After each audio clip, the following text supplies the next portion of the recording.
Hi, I'm going to talk about a spectral bound on hypergraph discrepancy.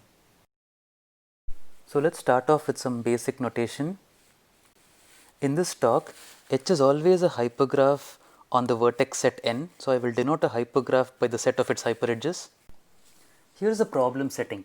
You want to color the vertices red and blue, that means you want to partition the vertex set such that every edge is almost evenly split. And the discrepancy of the hypergraph, in some sense, is the best balance you can achieve with any coloring. So let's state this a bit more formally. So let us use chi to denote any two coloring of the vertex set. Here the colors are just -1 and 1. And for every edge E, define chi of E to be the sum over all V in E chi of V. So this is just the amount of imbalance that is there in the edge. And of course, you only care about the absolute value of this. The discrepancy of the coloring is the worst discrepancy that any edge gets. That is the maximum imbalance which is there in any edge of the hypergraph. And the discrepancy of the hypergraph is the best discrepancy you can get with any coloring. I think this notion was formally defined first by Beck in 81. So let us recap. The discrepancy of a hypergraph is the minimum over all two colorings, the maximum imbalance in any edge given by this coloring. So technically this is actually called combinatorial discrepancy or hypergraph discrepancy. There are many other general notions of discrepancy really. This is a very general notion, so it has connections to many different topics. And just as an example, here are three seemingly very different areas, all of which use discrepancy: discrete geometry, number theory, and Monte Carlo methods. So let's start off with some general upper bounds. And an interesting regime to consider is when the size of the hypergraph is n, which is the number of vertices equal to the number of edges. So of course, like a disclaimer, the interesting regime really depends on whom you ask. Most of the regimes are not fully understood and they have been tried a lot. So here is an easy bound. So discrepancy of h is order square root n log n. And how do you do this? Just color every vertex uniformly from -1 and 1. The expected discrepancy of any edge is at most order square root n, and by paying a factor of square root log n extra, you can just union bound over all the edges. A very important and very nice result of Spencer says that you don't need the extra square root log n factor, which is the discrepancy of such a hypergraph is just order square root n. This is the famous 6 standard deviation suffice paper. And here, of course, the 6 is not very important and the order square root n is tight. One of the key ideas in this paper is to use the so-called partial coloring lemma, which is attributed to Beck. I'll talk about it more later, but for now it is whatever this lemma is non-constructive. And partial coloring is what you would think it is. You color the vertices instead of -1 and 1, you color them as -1, 0 and 1, and when you color a vertex 0, you think that the vertex is uncolored and you will color it later on. So this partial coloring lemma is a very specific way to color the vertices in this partially, and you color the whole vertex set in stages. In every stage you color, for example, half the leftover uncolored vertices in the previous stage. And one of the nice things about hypergraph discrepancy is that it also has some very nice algorithmic results. So Alone and Spencer actually suggested that getting the order square root and bound in a polytime algorithm might not be possible. This is there in the, for example, the previous edition of Alone Spencer. And this was shown to be incorrect by Bunsell, who actually gave a polytime algorithm to achieve order square root and discrepancy. And an interesting and in this context slightly unfortunate aspect of this algorithm is that it used this previously mentioned 6 times square root and bound in its analysis. So it's not fully constructive in that sense. And later Lovett and Meka gave a fully constructive proof of this order square root and bound, in the sense that this proof does not assume any previously known bound of discrepancy and it obtains this bound by the analysis of some algorithm. And what they actually do is give an algorithmic proof of the previous partial coloring lemma. Again, I'll talk about this a bit later. And this proof is very simple and it's very nice, like it has some very nice ideas. And later this was de-randomized by Levy, Ramadas and Rothwas, and this is also very simple and very nice, and it's based off this so-called multiplicative weight update method. Okay, so this is one of the big conjectures in this area of hypergraph discrepancy. Firstly, a bit of notation. We say that H is T regular if the degree of every vertex is exactly T, and we say that H is T bounded if the degree of every vertex is at most T. And for the most part, we can switch between these cases without much loss in the statements of the theorems that we're trying to prove. So this is the conjecture, this is due to Beck and Fiala in 81, which says that every T-bounded hypergraph has discrepancy order square root T. And this is an amazing conjecture. It says that the bound is actually independent of the number of vertices, number of hyperedges, etc. And here is some, I guess, progress towards the conjecture. First, this is a theorem by Beck and Fiala. It's called the Beck-Fiala theorem, which says that every T-bounded hypergraph has discrepancy at most 2T minus 1. So it's really nice. They actually obtain a bound independent of the number of vertices, hyperedges, etc. This bound is not exactly easy, and I really don't know an easier way to get a bound independent of the size of the hypergraph and the number of vertices. And you look at the proof very carefully and you notice that you can knock a bit off the discrepancy. I definitely know more than one way to do this, and it's also appeared in a note of Bednarchuk and Helm in 91. And the state of the art is due to book. It says that every T-bounded hypergraph has discrepancy at most 2T minus log star T. This might not seem like much of an improvement, but this is really not easy at all. Okay, now that we have all these results, a possible source of difficulty, of course, one thing is that it could be false, but maybe if it's true, we are finding it difficult because there are a lot of large edges. And I guess one evidence of that is that if I promise that every edge has size t or other size at most t, then the discrepancy is order square root t log t. And this, I don't know a reference for this. This is just a folklore application of the Lovász local lemma. Okay, now this is the setting that is relevant to this talk. So what if the hypergraph was random? In the sense, suppose the hypergraph was chosen from some distribution, can you say something about the typical behavior of its discrepancy? So there are two natural distributions that come to mind, and in both of these cases, let us just fix the size of the hypergraph. Let us assume that there are m hyperedges. So the first model is related to the Beck-Fiala conjecture, which is every vertex picks some t uniformly random edges to be part of. So this, you get a random t regular hypergraph in this model. And the other model is that every vertex edge incidence is IID Bernoulli random variable. And like I said, you want the typical behavior of the discrepancy of such a hypergraph. So first, is the discrepancy order square root t with high probability? A more interesting question is, can the discrepancy actually be little of square root t? Now, this kind of a bound is not implied by Beck-Fiala, so I think this is slightly more interesting. And the focus of this talk is the first model, which is there are n vertices, m edges, and every vertex uniformly and independently picks t edges to be a part of. And this was first studied by Ezra and Lovett in 2015. So like I said, we are in the model where every vertex picks t uniformly chosen edges to be a part of independently.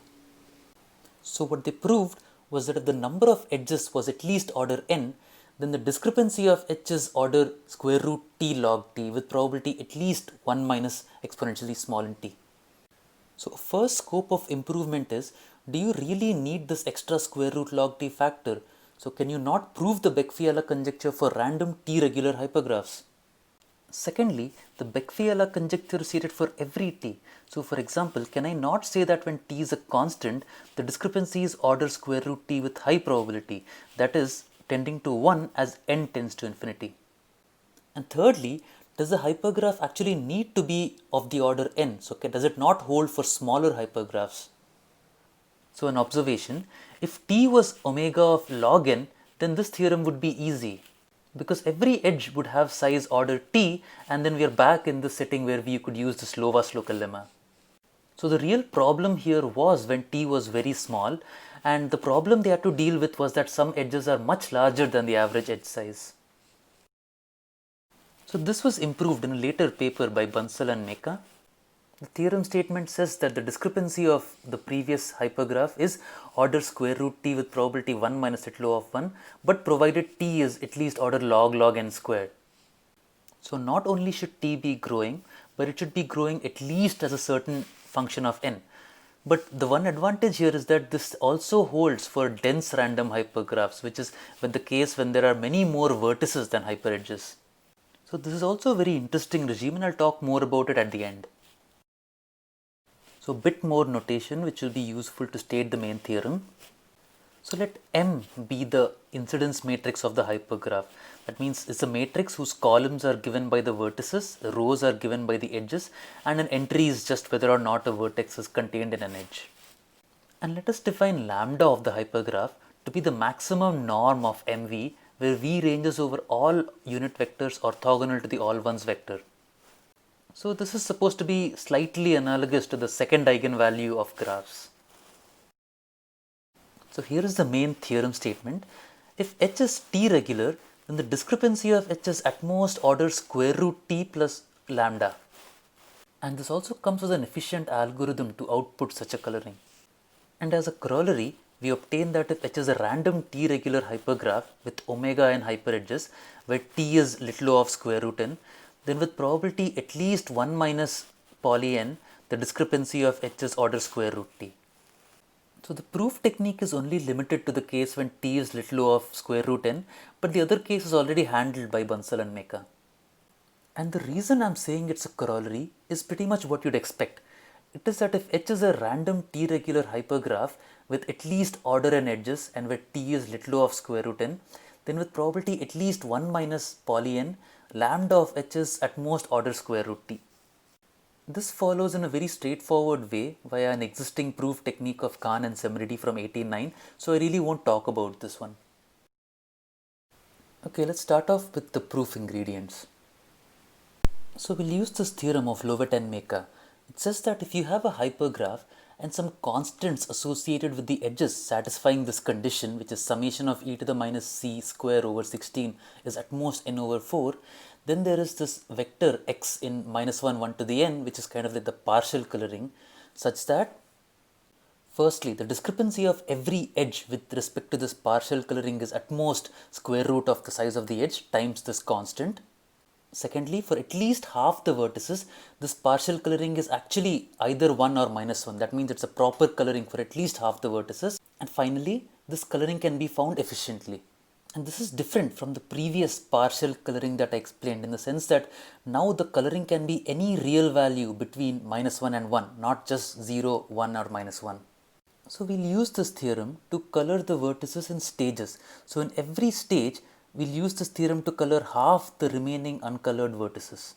So in order to use this theorem in this way, you need this extra bit that I ignored initially for simplicity. It is that given a hypergraph and any initial partial coloring, you can find a partial coloring so that if you remove the initial partial coloring and then apply the final coloring, you get all these conditions. And the second ingredient is how to use the spectral information. Recall that M is the incidence matrix of the hypergraph and lambda is the maximum norm of MV, where V ranges over all the unit vectors orthogonal to the all ones vector. So here is the lemma.